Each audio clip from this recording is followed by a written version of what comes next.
The last thing I expected when I turned on the news that morning was to see footage of a burning plane twisted across a runway, the scrolling headline screaming the name of the airline he'd flown for his so-called business trip.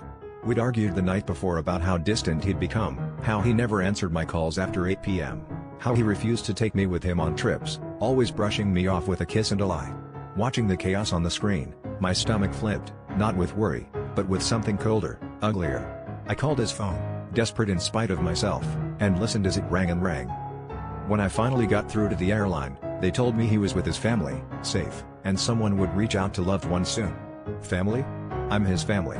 I sat frozen, replaying every moment, every excuse.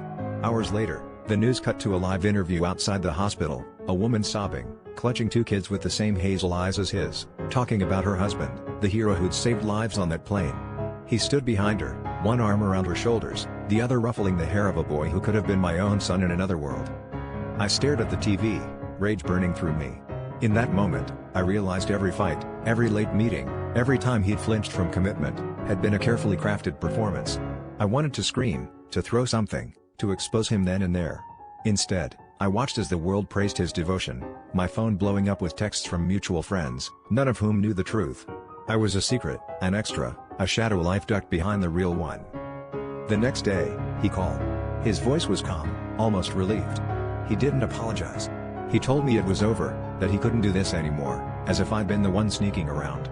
I hung up and sat in silence, gutted but suddenly free. The worst part wasn't the betrayal, or even the humiliation. It was the way a part of me still wanted him to choose me, even after everything.